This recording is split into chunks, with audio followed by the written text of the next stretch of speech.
नमस्ते एवरीवन, कैसे हैं आप सब। आइए आज की वीडियो को हम स्टार्ट करते हैं। और आज का जो वीडियो है वो है लर्निंग डिसेबिलिटी के ऊपर, जो कि one of the most important topic है फॉर सीटेट, केवीएस, DSSB और जितने भी स्पेशल एजुकेटर और ख़ास तौर से जो पेरेंट्स हैं बच्चों के, उनके लिए भी ये बहुत इम्पॉर्टेंट टॉपिक है। और अगर एग्ज़ाम पॉइंट ऑफ व्यू से देखें तो 1 से 3 मार्क्स के क्वेश्चन यहाँ से ही आते हैं। तो आज की इस वीडियो को बहुत ही ध्यान से आप देखिएगा और इस वीडियो में हम बहुत कुछ जानेंगे, जैसे कि लर्निंग डिसेबिलिटी का मीनिंग क्या है, उसकी डेफिनेशन क्या है, उसके कैरेक्टरिस्टिक्स क्या हैं, टाइप्स, कॉजेस, आइडेंटिफाई कैसे करें। साथ ही इसके अंदर हम क्लासरूम स्ट्रेटजीज और कुछ PYQ प्रीवियस ईयर क्वेश्चंस भी हम देखेंगे। तो आइए हम अपनी इस वीडियो को स्टार्ट करते हैं। इस वीडियो में अंत तक बने रहें। So what is learning disability? Learning disability है क्या? जैसे कि इसके नाम से ही पता चल रहा है कि बच्चे को डिफ़िकल्टी है लर्निंग में स्पेसिफिक एकेडमिक स्किल्स, यानी जब उसे पढ़ने लिखने में मुश्किल होती है, दिक्कत होती है, जब उसको अक्षर समझ नहीं आते और ऐसे में जो बच्चा है वो बहुत ही मुश्किलों के साथ पढ़ पाता है। कई बार वो अक्षरों को उल्टा करके लिख देता है या उन्हें रीड नहीं कर पाता, या फिर कई बार हम देखते हैं कि बच्चों को मैथ सॉल्व करने में बहुत दिक्कत आ रही है। कई हो सकता है कोई बच्चा 6th स्टैंडर्ड में हो बट वो 3rd क्लास के सम्स भी इजीली सॉल्व नहीं कर पा रहा है। तो ऐसा क्यों है? ऐसा बिल्कुल भी नहीं मानना चाहिए कि बच्चा सीखना नहीं चाहता है, ऐसा बिल्कुल भी नहीं है, या फिर वो बहुत लेज़ी है, ऐसा बिल्कुल भी नहीं है, बल्कि उससे कुछ मुश्किलें आती हैं। और हो सकता है कि बच्चे का जो इंटेलिजेंस हो वो नॉर्मल हो या अबव नॉर्मल भी हो, उसको प्रॉपर एजुकेशनल अपॉर्चुनिटीज़ उसको मिल रही हो, उसका विजन, उसका हेयरिंग सब नॉर्मल हो, बट स्टिल वो पढ़ने लिखने में उसको दिक्कत आ रही है। और ये ऐसा क्यों हो रहा है? क्योंकि जो LD है यानी लर्निंग डिसेबिलिटी, वो एक न्यूरोलॉजिकल डिसऑर्डर है। जी हाँ, वो एक न्यूरोलॉजिकल डिसऑर्डर है और इस वजह से बच्चे को सीखने में, पढ़ने में, लिखने में दिक्कतें आती हैं। इसके ऊपर एक बहुत अच्छी डेफिनेशन भी है, उस डेफिनेशन के थ्रू भी हम LD को बहुत अच्छे से समझ सकते हैं। देखिए, LD जो है ना, वो एक न्यूरोलॉजिकल डिसऑर्डर है जिसकी वजह से बच्चे को पढ़ना, लिखना, स्पेलिंग्स को समझना, मैथमेटिक्स के सम्स सॉल्व करना, यहाँ तक कि बोल पाना, लिख पाना, रीजनिंग कर पाना और चीज़ों को ऑर्गेनाइज कर पाने में दिक्कत होती है। डिस्पाइट नॉर्मल इंटेलिजेंस, यानी उसका इंटेलिजेंस, उसका IQ सब नॉर्मल है, बट स्टिल उसको ये सब दिक्कतें होती हैं और इसे ही लर्निंग डिसेबिलिटी कहते हैं।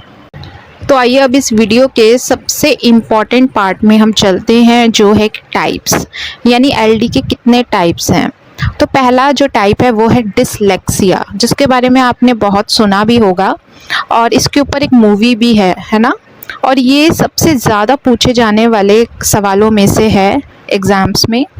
डिसलेक्सिया में जो डिफ़िकल्टी है जो बच्चे फेस करते हैं वो होती है रीडिंग, यानी उन्हें पढ़ने में बहुत मुश्किल होती है।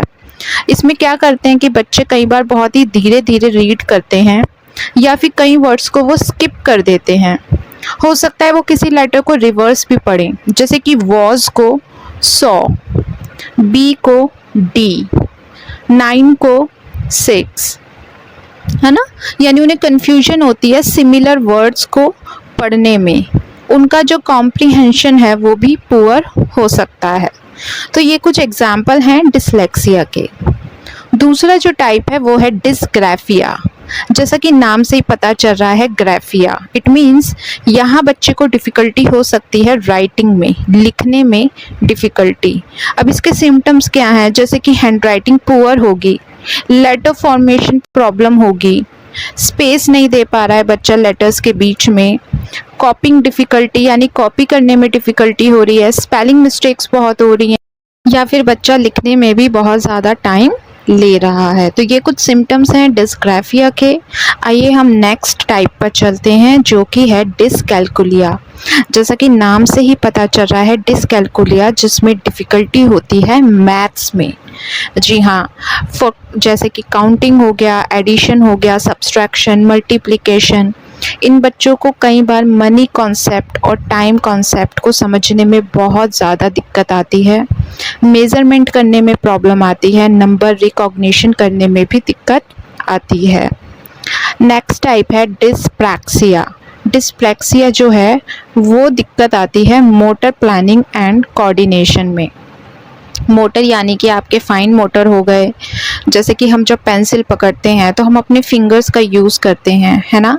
लेकिन इन बच्चों के साथ क्या होता है कि ये अपनी जो पेंसिल है उसको होल्ड नहीं कर पा रहे हैं। हो सकता है पेपर कटिंग करने में इनको डिफ़िकल्टी हो रही है, और इस तरह के बच्चों को अपने क्लोथ्स को बटनिंग करने में भी दिक्कत आती है, क्योंकि ये भी फाइन मोटर से ही जुड़ा हुआ एक काम है। उसके अलावा इन बच्चों को फिर स्पोर्ट्स में और बैलेंस में भी दिक्कत आ सकती है। तो ये कुछ सिम्टम्स हैं डिस्प्रैक्सिया के। नेक्स्ट टाइप पर हम चलते हैं, जो कि है डिस्फेजिया। डिस्फेजिया एक तरह से लैंग्वेज डिसऑर्डर भी कहा जाता है। इसमें डिफ़िकल्टी होती है टू अंडरस्टैंड और एक्सप्रेस लैंग्वेज। अपनी बात को कह पाना या दूसरों की बात को समझ पाने में दिक्कत होती है। इसमें चाइल्ड स्ट्रगल करता है वोकैबुलरी से, कन्वर्सेशन से, सेंटेंस फॉर्मेशन उसको ठीक से नहीं बना पाता या समझ पाता। हो सकता है जैसे हम कहते हैं कि मैं खाना खा रहा हूँ, लेकिन हम देखते हैं कि हर सेंटेंस में एक सब्जेक्ट होता है, वर्ब होती है और ऑब्जेक्ट होता है। लेकिन हो सकता है ये ऑब्जेक्ट और सब्जेक्ट के बीच में कंफ्यूज हो जाएं और उसको आगे पीछे करके इस तरह से बोलें या लिखें, और इन बच्चों को इंस्ट्रक्शन को फॉलो करने में भी फिर बहुत ज़्यादा दिक्कत का सामना हो सकता है। नेक्स्ट जो टाइप है हमारा वो है APD यानी ऑडिटरी प्रोसेसिंग डिसऑर्डर, जिसमें देखा गया है कि बच्चे की जो हियरिंग है वो नॉर्मल होती है, लेकिन ब्रेन को डिफ़िकल्टी होती है प्रोसेस करने में।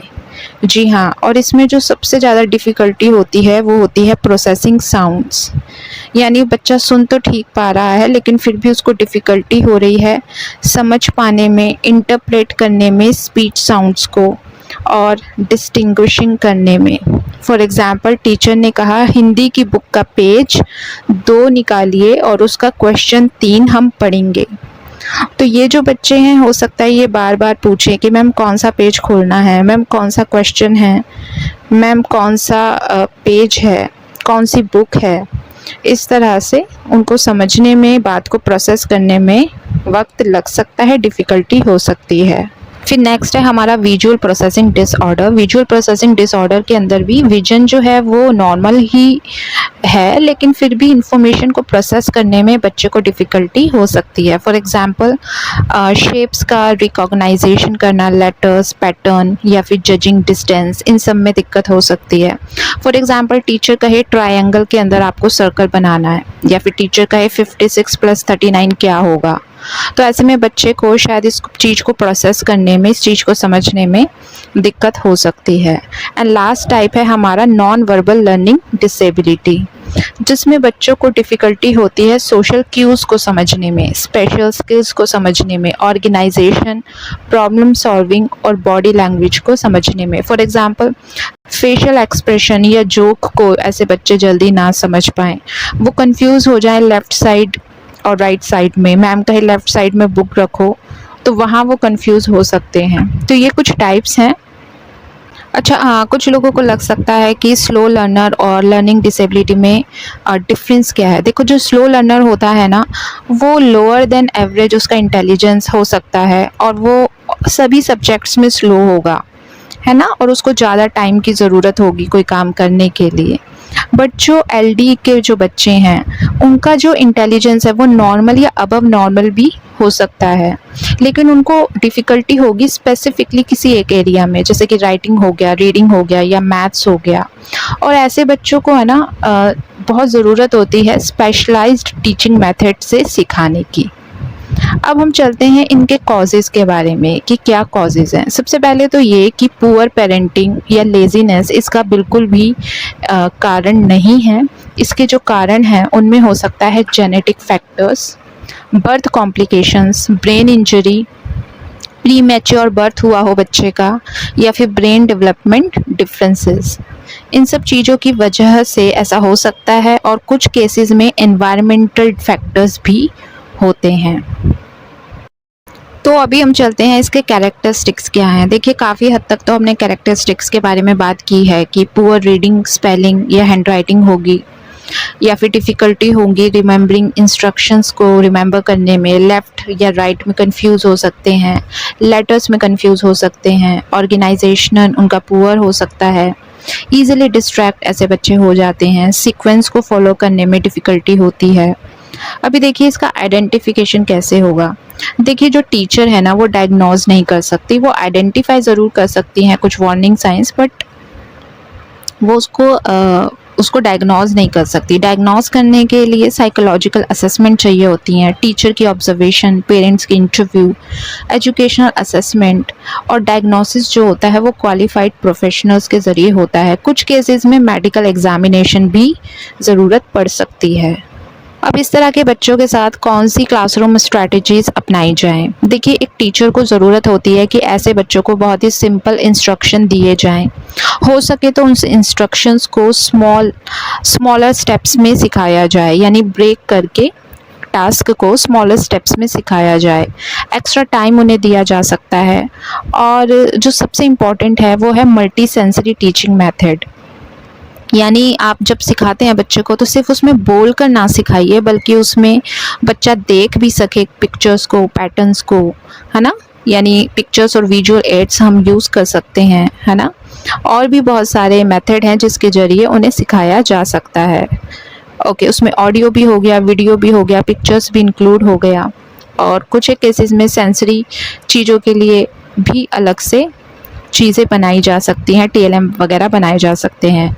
साथ ही उन्हें जो है ना पॉजिटिव रेनफोर्स करने की बहुत ज़्यादा ज़रूरत होती है। ऐसे बच्चों को पनिशमेंट बिल्कुल नहीं देनी चाहिए, और हो सके तो रिपीट करना चाहिए इम्पॉर्टेंट कॉन्सेप्ट्स को, और पेरेंट्स के साथ मिलकर काम करना चाहिए, और बच्चे की जो स्ट्रेंथ है उस पर फोकस करना चाहिए, तो बहुत हेल्प होती है ऐसे बच्चों को। अगर हम देखें तो RPWD एक्ट 2016 के अंडर भी स्पेसिफिक लर्निंग जो डिसेबिलिटी है उसे डिसेबिलिटी को इंक्लूड किया गया है, जिसके अंदर आता है रीडिंग, राइटिंग, स्पेलिंग और मैथमेटिक्स में प्रॉब्लम होना। ये कुछ इम्पॉर्टेंट जानकारी थी लर्निंग डिसेबिलिटी के बारे में। आई होप आपको इस वीडियो के ज़रिए डिटेल में काफ़ी कुछ समझ आया होगा, और अगर आपको ये वीडियो यूज़फुल लगा, इन्फॉर्मेटिव लगा और अच्छा लगा, इस तरह के वीडियो आप और देखना या जानना चाहते हैं, तो आप इस चैनल को लाइक और सब्सक्राइब ज़रूर करिए। Thank you.